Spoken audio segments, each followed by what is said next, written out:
Welcome back to Financial Therapy. It's not just about the money. I'm personal financial planner, columnist, and financial therapist Rick Kaler. Research tells us that 90% of all financial decisions are made emotionally, not logically. For nearly 4 decades, I've been helping people make better money decisions. So what makes my financial worldview different from most financial experts? I blend the nuts and bolts of financial advice with the emotions that drive making them. Good money decisions are not just about the money. So let's get started with today's episode. Welcome back to another edition, and I'm delighted to have Khara Croswaite Brindle. Do you use the Brindle much? I mean, that's my married name. I built my businesses off my Croswaite name, but whatever's easiest for listeners. Okay. Just want to be sure I'm appropriate. Yeah. And we had a delightful discussion last time we were together. And Khara has written 11 or 12 books. I think the last 2 aren't out yet, right? Correct. Yep, they're almost here, hopefully. One of the books, and she's a financial therapist and an educator and a author and a clinician and an entrepreneur, and has her hands in all sorts of things, which I just I love. I love because I can relate to that. And she wrote a book called Your Enneagram and Money with Hannah DeGroot. Mm-hmm. And that's something that has fascinated me. I got my Enneagram training, I think I might have started in 2015 with Russ Hudson. Awesome. And I had 8 formal trainings and stopped at the master class that would certify me to train. And I wasn't called to train the Enneagram, but I love using it. And listeners of this podcast know that,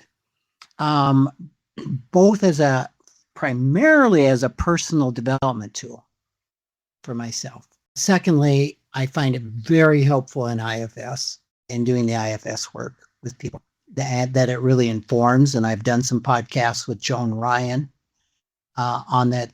Do you know Joan? I don't think I've had. She comes from the narrative branch, the Helen Palmer branch of Enneagram. Nice. And then just it so informs me in working with people. That's right. Mm-hmm. So I'm really curious, how did you come across the Enneagram? Yeah, so I discovered the Enneagram in 2012. There was a training being put on by a couple of the Enneagram trainers in Colorado. And I remember the description of it was like how personality informs relationships. And I was like, heck yeah, that's what I'm interested in. I want to see how this is a roadmap to how we relate to other people. And I think that's why the Enneagram is so popular even now, is that it's giving people some insight in how do we navigate even just like social interactions with folks, whether that's in the workplace or dating or all the places that we're seeing people put their type. And so I went to that training. And unlike some of the other trainings out there, I don't know if you've had this experience yourself, Rick, but they interviewed people who kind of emulated each type. And they didn't tell us. They just said, okay, this person's coming up. What are you noticing? And they told us, if you don't know your type, which at the time I didn't, you will know your type if you have a visceral gut punch reaction or shame response to like the, oh my God, that's me. But like not the hooray, that's me. It's I'm hiding because I don't share that stuff with people, kind of me. So as we kind of disclosed in our last episode together, I'm an Enneagram 3, which is known as an achiever, thus all the different hats I wear and roles I like to engage in. And I remember the person who was a 3 came up and he had this very impressive resume, right? Like all this stuff he'd accomplished. And then the interviewer goes, tell us about your personal life. He's like, I've been divorced 3 times. And I was like, oh, shoot. Felt like my stomach was like, ooh, because as a woman, I was in a committed relationship. I'm married to him now, my husband. But I remember thinking, I don't want that to happen. I want the success and the healthy relationship. How do I get both? And so that was the start of a deep dive into what does it mean to be a 3? What does it mean to be any of the 9 types? Now there's technically 27 types with all the subtypes going on here. And then I came across it again in my premarital counseling in 2016. And that's when I found out his type and felt like I had even more language of how to interact with my husband in a healthy way. Fast forward, nerded out over the Enneagram in my practice as a mental health therapist for years, found a conversation stimulating about money because I became a financial therapist in 2021 and wrote a blog, and it kind of took off. People were like, yep, that tracks. Like, this is how people show up with money, how they spend, how they save, how they invest. And then I went and cold called Hannah and said, hey, you don't know me, but I don't have all of the education in the Enneagram yet.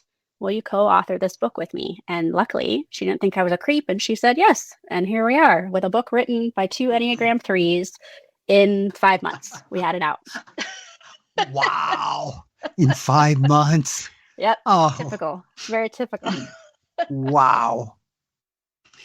So you mentioned a lot of things in regarding the Enneagram. The first thing you mentioned were subtypes, that there's 27 different variations of the type. Say a little bit more about that. Yeah, so that's where I asked Hannah to really emphasize that in our book, Your Enneagram and Money, because I felt like even the subtypes would show up differently in their money behavior. So there are 3 different subtypes per type.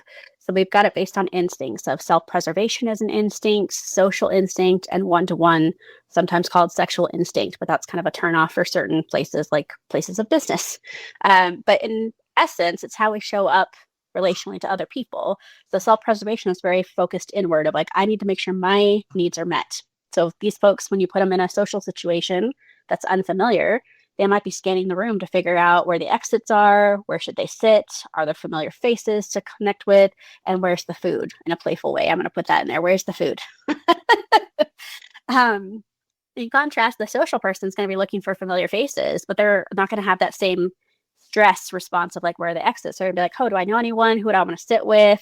Maybe their biggest stress might be like, I don't want to sit by myself. So like, where am I going to connect with like little pockets of people? And then the one-to-one person is going to look not only for a familiar face, but someone who energetically interests them. And they're going to put all their focus on that one person. And so in a social situation, they might bypass a lot of people to get to the one they really want to talk to. And so that's just one example of how we have people get curious about instincts in the Enneagram, the visuals of that. And so each of our 9 types have a self-preservation type, subtype, a social subtype, and a one-to-one subtype. And they all show up slightly differently from each other, which is fascinating to me. I'm curious, how did you do the research or determine how each of those types do money? Oh, yeah. Yeah. So Hannah and I are researchers by training. But what we did is we wanted to write this book for under earners, people who felt like they weren't making enough money to live the life they want to have. And so by definition, that brought us back to our therapist colleagues and to some nonprofit folks and some teachers. And so we kind of just put some feelers out to our community saying, hey, we want to interview some folks who know their Enneagram type, and we want to talk to you about money. And maybe not surprising to you, Rick, because you've nerded out over the Enneagram as well. The first people to jump in my inbox were the 2s, the helpers. Of course, I'll help you. Of course, I'll interview with you. What can I do to help? The 3s were willing to talk because they were feeling like they were succeeding with money on some level. But the people I had the hardest time interviewing for this data collection were the 7s, our playful, let me get out there and have some fun folks. They were too busy. And I say this with love. They were too busy to be interviewed. It took me a while to catch them. Also our 6s, because they were anxious about doing an interview about money. So in financial therapy, we know people don't want to talk about money. They actually have a lot of like worry, and it's not something we talk about as Americans specifically. And so that was an interesting process, just to have a call of, hey, will you come in and talk to us for 15 minutes about your money story?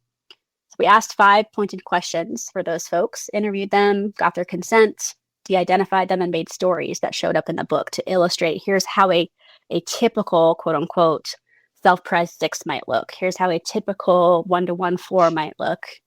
And even the responses to the questions really highlighted some of those differences of like, no, I'm not chasing money, or, oh my gosh, I think about it constantly. Just some polarizing stuff there.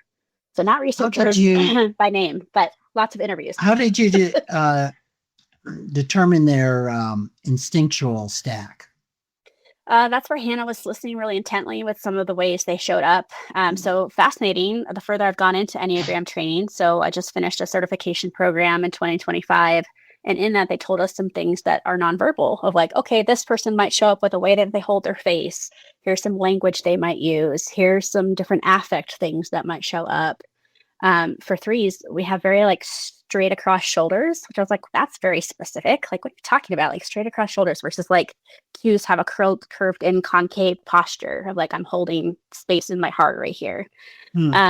So some of that stuff she was looking for, because these were video interviews to see how they showed up, and what they said with their nonverbals was equally as important as what they said in language to the questions. So she tried to type some of them.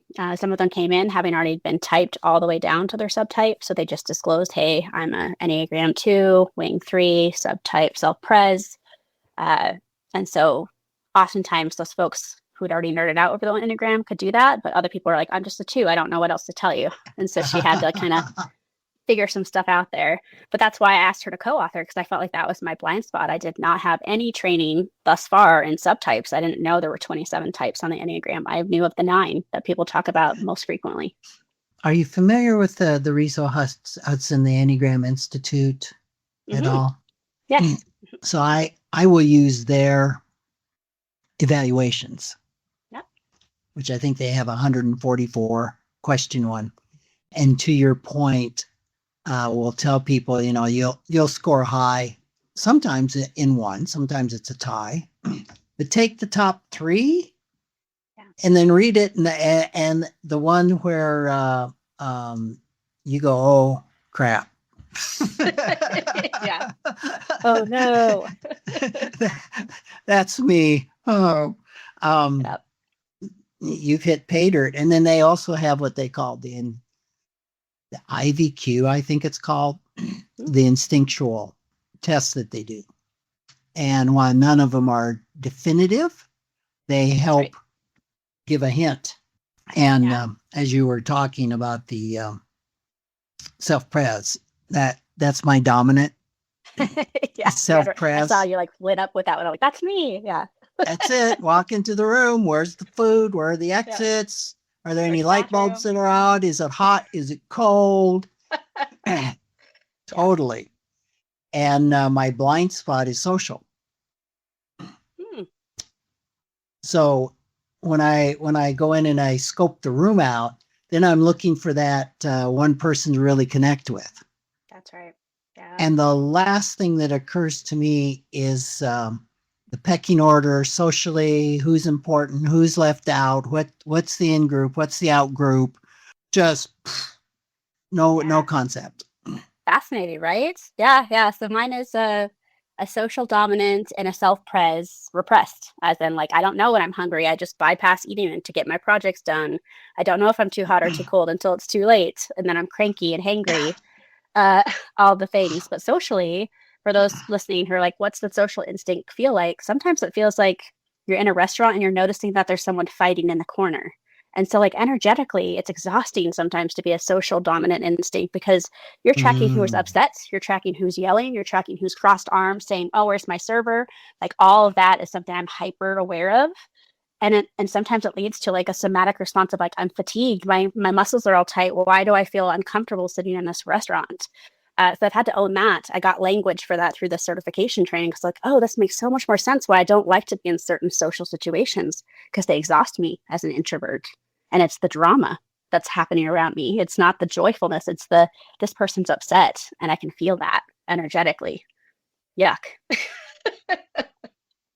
And the way I deal with that is that's draining for me, and I get rid of it. Yeah. I mean, if I'm in the restaurant, I'm concentrating on my food. That's right. Like, let me enjoy this right There here. may be a couple over there fighting, unless they're screaming and yelling. I just may be clueless to it. Sure. And then I'm focused on the person that I'm with. Yep. And like, oh, really? Oh, no, I didn't notice that at all. And I like envy you for that, because it's like, oh, that sounds so nice. So like, obviously there's not one instinct that's better than the other. And it's about staying curious of how they show up in our life. But what I love about the Enneagram is it just gave me language for things that I already had experience. So like, oh, that's what that might be. Here's an explanation for why I feel the way I feel. Excuse me. And so I think that's what you and I both enjoy about the Enneagram is like how it tells us how to interact with people in a very, excuse me, in a very thoughtful way. And I think that is, I mean, as a social 3, of course I want that because I want to read the room and figure out what's going on with folks. So I love it. Yeah, on steroids. And with a 2 wing, probably even more so. Yeah. Right? Very much so. I'm curious if you found in your research, are there types that tend to do money well and types that tend to do money not so well? Or Yes. Yeah. And the news channels, that's the thing they wanted to ask me the most after our book came out of like, tell me which types are quote unquote good with money and tell us what types don't do money well. So if we take the subtypes out of it, because again, they all show up a little differently and there's usually a counter type that's the exception to the rule. The folks that tend to quote unquote do money well might be our 8s because they like to be in control, our 3s because we suffer with workaholism, our 5s because they want to be knowledgeable of all the money systems, like, and even our 6s who are anxious about money, so they might overdo it or be hyper vigilant about it.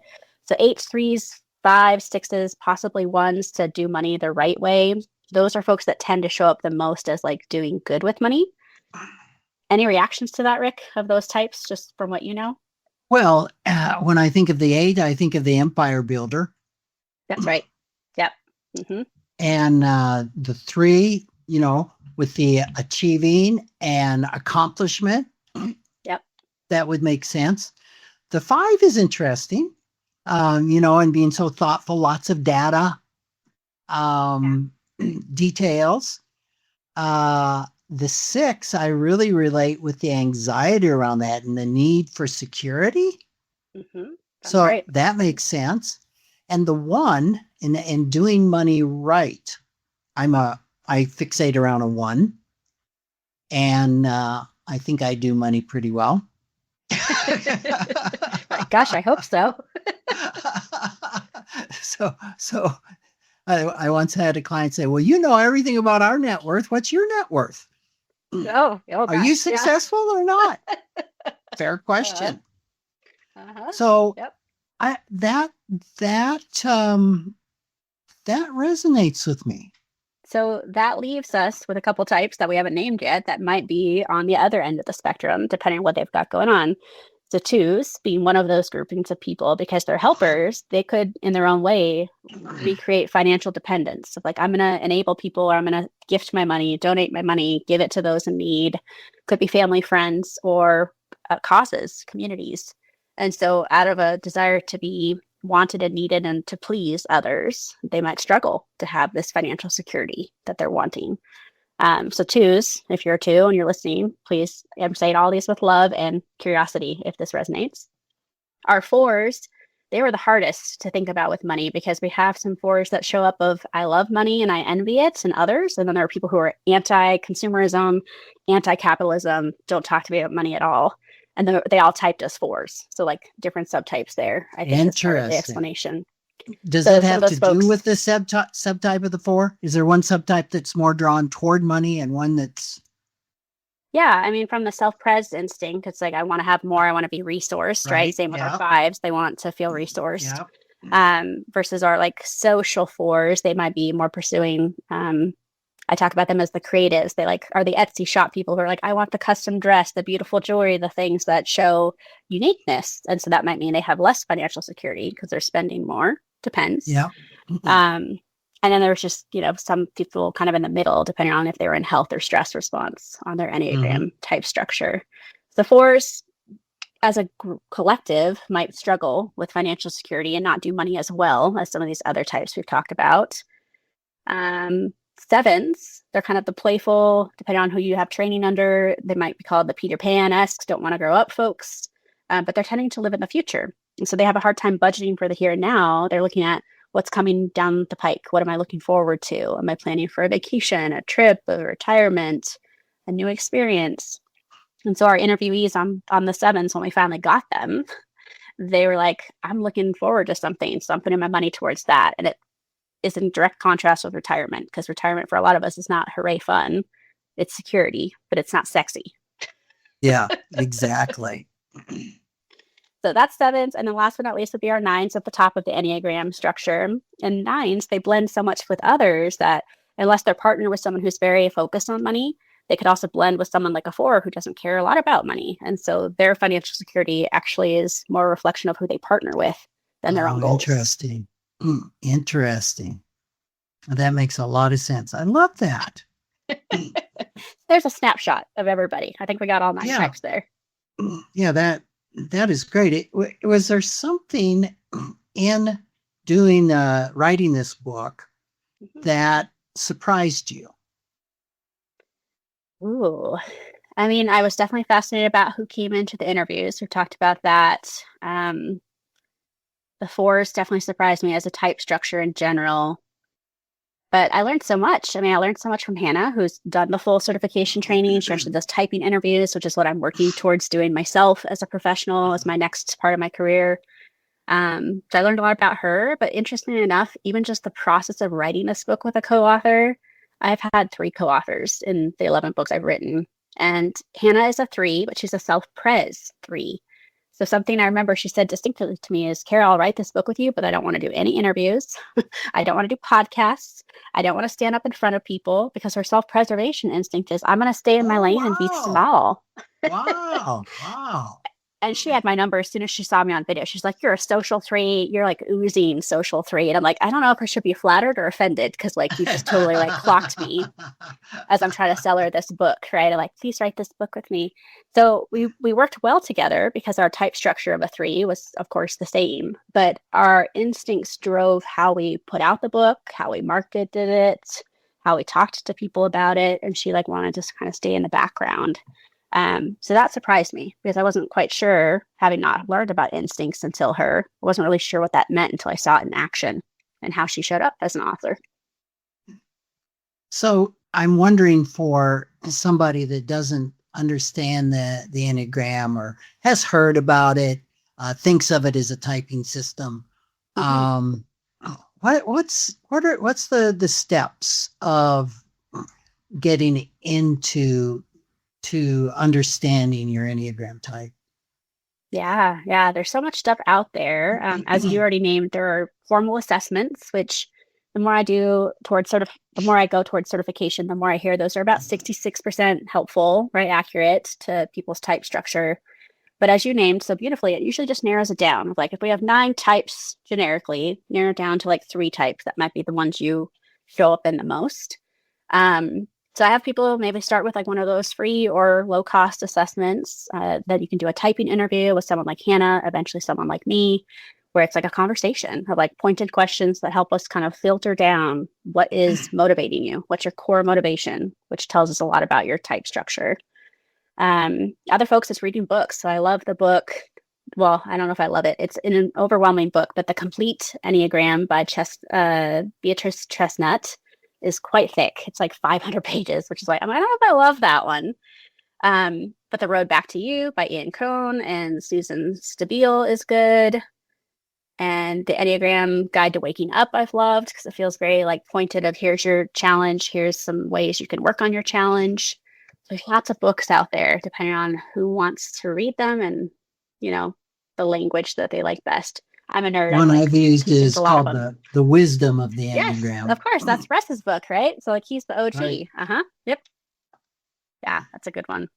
So lots of books, but some people just go and read a blog first. I actually have my blog up still, the blog that originated our book, of like, hey, here's what I'm thinking about the types.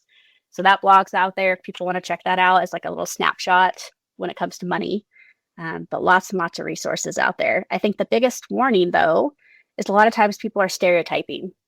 So as a 3, there's plenty of awful things people could say about me, of like, oh, as a 3, you're going to steamroll over people, and in your most unhealthy, you're going to get divorced, and you're going to work yourself into a heart attack, right? Like there's all these like stereotypes of each of the 9 types. And so I would encourage listeners to have an open mind, not use this to typecast people or stereotype them, but just get curious of like, does this help give us insight and empathy of how we might connect with other types? Exactly. And one of my friends that introduced me to the Enneagram 30 years ago, said a few years ago, I've never found bottom. that it's deep, it's evolving. Um, I mentioned Joan.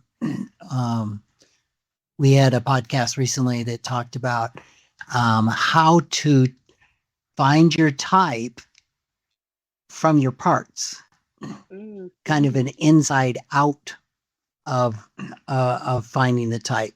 And she described somebody that was mistyping forever and had a part that really wanted to be a 4. Yeah. and as she did some parts work, she found out, oh, I'm a 9. And so it's very common to mistype. That's right. I don't think I've ever been in a training that somebody didn't switch. Yeah. Especially if they're like, oh, it's supposed to be something I'm not trying to envy, or like there's not a one type that's better than the other, but they're like, oh, this one sounds healthier, so I wish I was a 4, or wish I was a 6.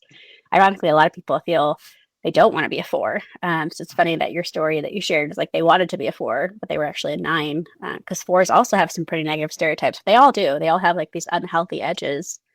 But yeah, I think that's why it's like stay curious, stay open, narrow it down to your top 3 with one of these assessments or a book, or read a little bit, or watch some YouTube videos. But yeah, it's really gonna boil down to core motivation, which is why I think the parts work works so well. I was like, what's underneath all this? Do you use it overtly in your practice, in your clinical practice? I have for years, yeah, where someone's like, hey, I just want to know why I struggle with this particular conflict in relationships. And it's like, well, let's get curious about your Enneagram type. So I get their consent, we take a deep dive. It gives them that language of like, hopefully it gives them more self-compassion of like, oh, I'm doing this out of a place of protection, which is so synchronous to IFS, right? That's why you and I can both nerd out over those two together. They work well together because it's still about people, in this case, parts of you, relationship. The IFS, the Enneagram doesn't necessarily give you tools for transformation. It's a great knowledge. And IFS gives you a tool for working with the parts and identifying, like, my deepest fear is chaos and being defective and corrupt. And I see that come up in my IFS work over and over and over. Like, well, here we are again with all of the 1 parts. Yep. And you're like, darn it, here we are, familiar. Well, this has been fascinating. The book is Your Enneagram and Money, and nobody can see me holding this up. Transforming Enneagram Edges into Financial Freedom. Highly recommended, and one of the only books out there on Enneagram and money that I'm aware of. Where can people find out more about you? Website, so Croswaite Counseling PLLC. I've got a specific tab to financial therapy, which has a lot about the book. I'm on Instagram, on LinkedIn.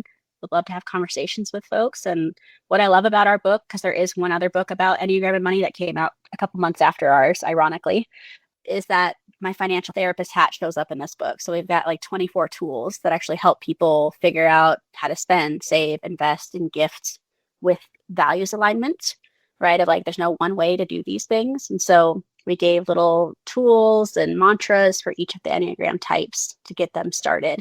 And so I think that is a unique piece of our book. It's like, oh, we're not just saying here are your Enneagram types, they relate to money. Here's some ways you can start to heal that relationship with your money. So I love that about ours. And we didn't get into a lot in that couples and using this. I know I've given that to couples, and then there's a relational, how a 6 and a 7 relate. And I've had people almost ready to get out of couples counseling before they got in. Just reading that was so informative. I'm like, oh my God, I can't believe it. Of course. Yes, that's us. So amazing. Thank you so much for taking the time to be with us again. I really appreciate you. I appreciate your work and how you're adding to the body of knowledge around financial therapy. Oh, thank you, Rick. Thanks for having me. Take care. Thanks for joining me, Rick Kaler, for another episode of Financial Therapy. It's not just about the money. This is where I combine the nuts and bolts of financial advice with the emotions that drive making them. Remember, every financial behavior, whether it appears illogical to you or others, makes perfect sense when we understand the underlying beliefs, feelings, and thoughts. Sign up for my weekly blog at financialawakenings.com. I hope you'll join me again for our next episode.